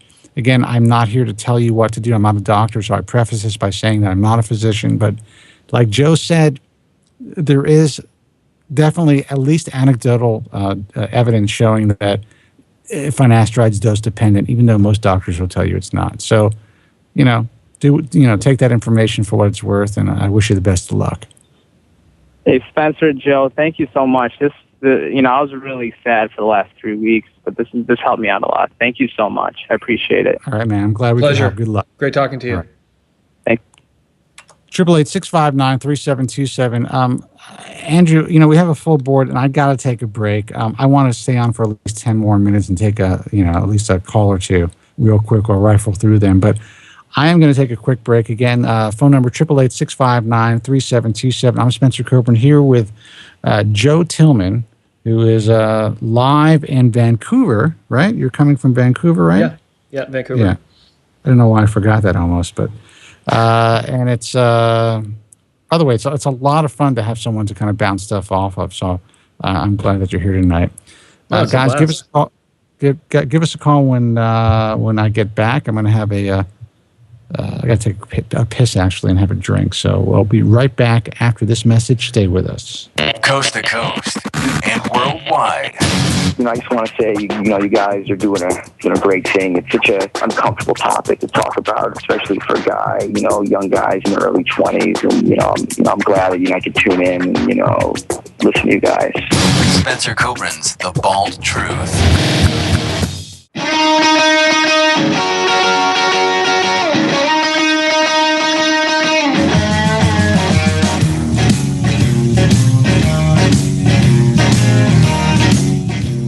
Hey guys, welcome back. We're going to wrap up the show. I'm going to take one more phone call and, of course, get back to Joe. and then we're going to wrap up the broadcast. So I'm not going to give out the number again. But if you're just tuning in for the last few minutes of the broadcast, you're watching and listening to The Bald Truth, self-help radio for guys. And of course, unfortunately for girls who get it, this is the hair loss show. As crazy as that sounds, been doing this for 15 years. Deal with it. Especially the guys that thought it would never happen. Especially the guys in radio who thought we can never make it. Especially the guys in radio who now are out of a job driving their Ford Fiestas around to their studio apartments in the bad part of Los Angeles, who wouldn't give me a fucking chance back in the day. I don't want to get into it. Let's see who this is. Hey, you're on the air. Who's this? Hello? Hello. Hi. Hi. Who's this? Where are you calling from? From Toronto. Second-time caller. I actually called you on your last weekly show. Oh, okay. Well, welcome, man. Remind me. Tell me a little bit about yourself. I was telling you I was going through a bit of a bit of a life crisis, I guess. Going through. Are you the guy that got divorced? Your wife had an affair on you? Yeah, exactly. There you go. I have a good memory, even though I drank too much. Very good. Yeah. So what's up? But I was just listening to the last caller and this whole dose dependent issue of finasteride, because I've been on it. I've been on it for a little over a year now, and what I did is I did do a blood test and check my DHT levels when I initially started, and lo and behold, yes, my levels were high, and what I did about a few weeks back was on its anniversary. I redid the test, and my DHT levels were actually higher now than they were a year ago before I started the drug. That's odd. I would probably redo the test or go to a different lab or see a different doctor. Yeah. It's definitely, there's no doubt in my mind that, you have to understand, it's sad, and people don't really understand this, but there is a larger percentage of blood work that is really just done inaccurately. There's false positives for certain diseases, your testosterone levels, DHT levels, different levels that are checked, even cholesterol can come back different on the same day from two different labs. So I don't know if you know much about, you probably know more about this than I do, Joe, because you guys are involved in this on a daily basis. Or maybe you're not. Do you guys do any blood testing at H&W? Joe? Oh, man, we lost him. Yeah. Well, anyway, maybe he'll call back. So Joe's back. Yeah. Joe's back. Can you hear me? Yeah, I can hear you. Okay, that's strange. Yeah. We don't do a lot of blood work, but we do get patients that come in that have unusual circumstances that will require some sort of blood work. But I can't recall a case of seeing DHT levels being higher after the start of using finasteride. That just I've never heard of that. It just makes sense. Yeah. There's something wrong. When you say you're taking finasteride, and sorry to beat a dead horse, but is it the generic or is it the name brand Proscar or Propecia? No, it's a generic. But that's the only thing. I've always been taking the generic. It's like a 5 milligram finasteride dose, and I cut it. Well, that's the way it is in Canada. They don't have. I don't think we have the 1 milligram Propecia generic yet, but. Maybe it's, like I was saying before, you heard me with the last caller, maybe it's not being so, effective, and, switch to the name brand, and I would have the blood test done again beforehand. And if it comes out the same, where your DHT levels are higher, then it means that something's not working, which would be your finasteride. So if that's the case, then you probably want to switch to the name brand and then say 6 months later, give it another shot with a blood test and see where it is. Okay. I mean, that's not a bad idea. I mean, I guess retaking that blood test probably makes sense just because, I mean, there should have been some, I figured even if there was a slight change, it should have improved to some extent, and it actually went the opposite way, which didn't make sense. But, I mean, just to go back, I mean, yeah, I am using the generic, but I've never used anything else. I mean, I think with your last call, you were sort of saying, you know, you've noticed people that, you know, go from the name brand to the generic, and they notice, you know, a change. But because of the consistency, isn't like I'm not switching a product. You know what I mean? So I've had guys that have started out on the generic and had zero success. And then they start up with the name brand. Once they come to us, we prescribe Proscar simply because it's cheaper than going with Propecia, and then they would have an improvement, and that, you know, further strengthens our theory that the generics just, you know, sometimes aren't as effective. So it's in your best interest to find out what's going on here. Have another blood test done. Check the levels. Talk to the doctor running the tests. Let him know your concerns, and see if you can get a prescription for the name brand if the levels check out to be the same as the last test, because that's all this medication is supposed to do. It's a DHT inhibitor. It's supposed to inhibit the formation of DHT. And even if you have an increase in testosterone production, which would logically mean, you know, if there's still the mechanism at work, it would mean a higher level of DHT in general.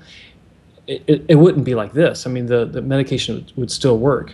So something's going on. You need to find out what it is. If you are inhibiting 5-alpha reductase, okay, if you're inhibiting the conversion of testosterone in the DHT, if the drug is actually working, if it's a legitimate drug, there's no possible way that your DHT levels can be higher. I mean, your testosterone level, your free flowing testosterone levels can possibly be higher, but not your DHT. I mean, the only thing I could think of is that, and I don't know if there's any relation. Maybe you guys, you know, can let me know about this. Is that I have been working out a lot harder now than I ever have, at least in a long period of time, and that, you know, producing that extra testosterone or anything like that, could that have an impact? Could that be a reason why, you know, DHT levels are increasing? Yeah, but if you're inhibiting the enzyme, if you are blocking that enzyme and blocking that conversion to some degree, there's no way, even if you are increasing your testosterone twofold, if the drug is working for you, you're going to see some decrease in DHT. You may see an increase of estrogen. I mean, no, it doesn't make any sense. I think maybe you're getting a bogus drug. I mean, what do you think, Joe? I think that the potential is there. You know, obviously we can't diagnose it on the phone. We can't diagnose it, period, because we're not doctors. But not doctors, yeah. In our experience, I mean, you know, Spencer's got some good points, and in my experience, we both agree that at the very least you need to have it checked out again, because something just doesn't add up.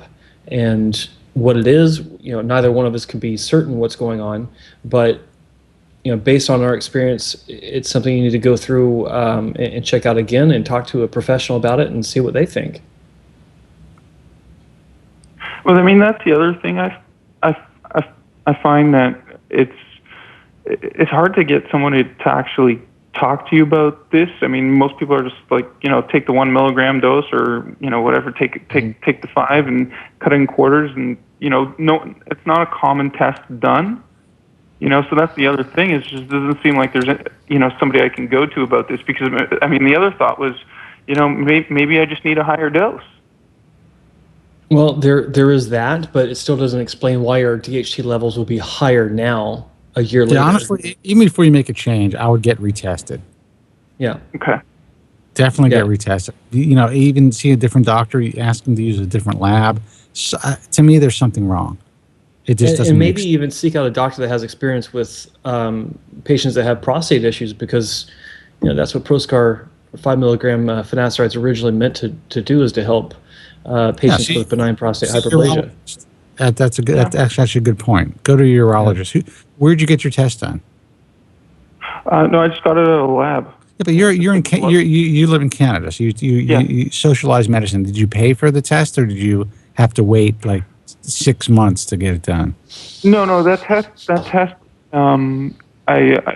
got it done. The same time I got my other blood work done, but it's not covered. So it's something that a private insurance policy would cover, but it's not covered under a regular test. They don't test for that, and that's why a lot of people can't advise on that. It's not a common test.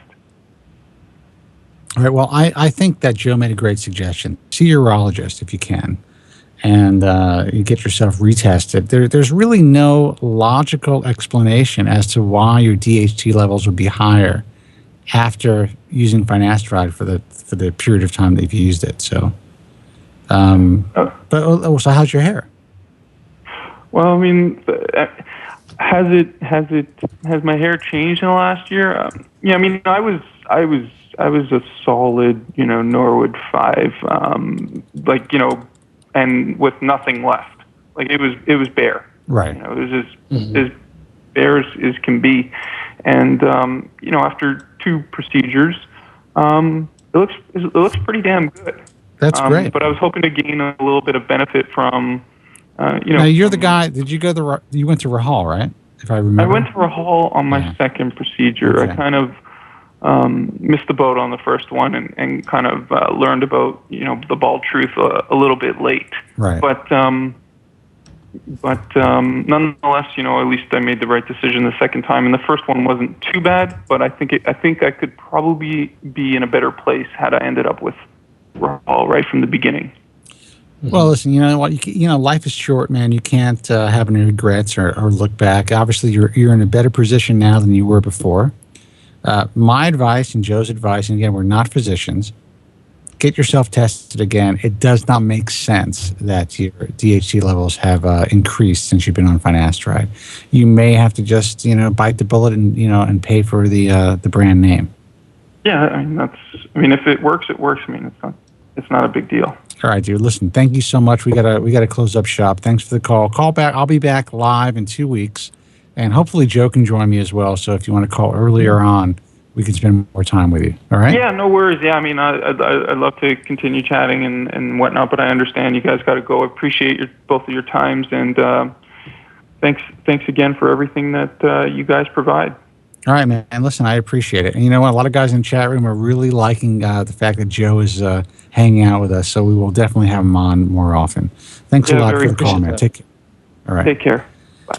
All right, we're going to see. I'm hoping this is Joe from Staten Island holding on. He's probably very pissed that I was taking call.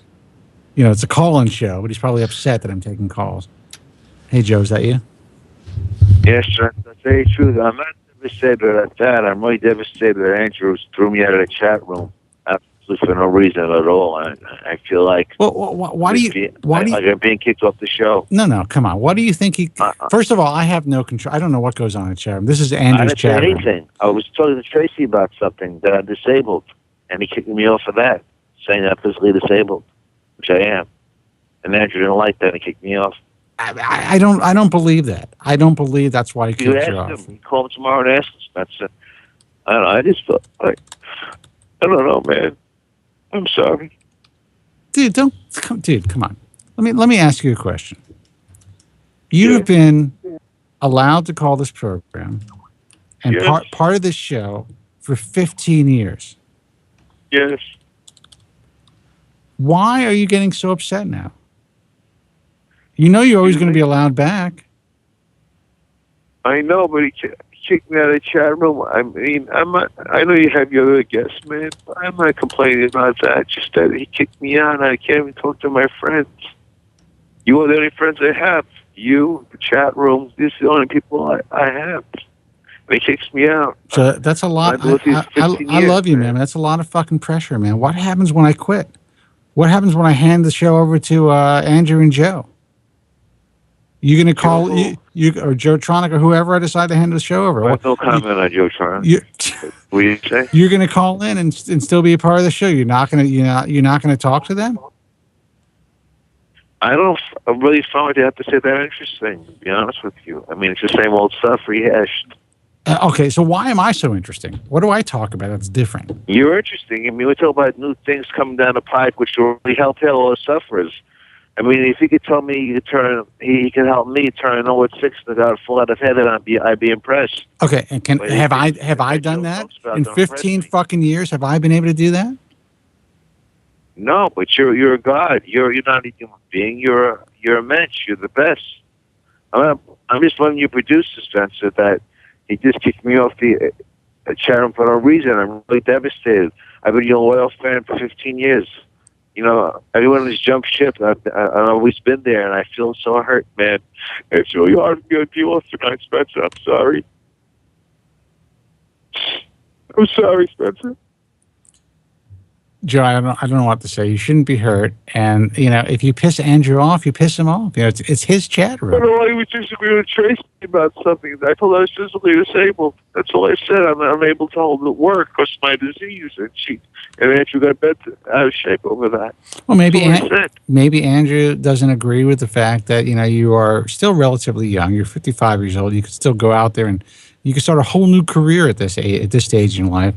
And you've allowed hair loss to completely cripple you.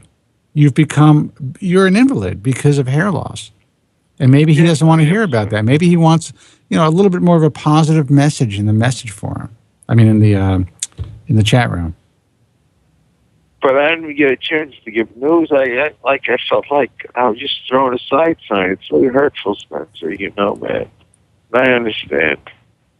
Joe, I gave you 12 minutes to talk on the air, plus your opening. Yes. How is that not giving you time? But you gave me 67 minutes last week. Oh, my God. All right, dude, I'm going to go.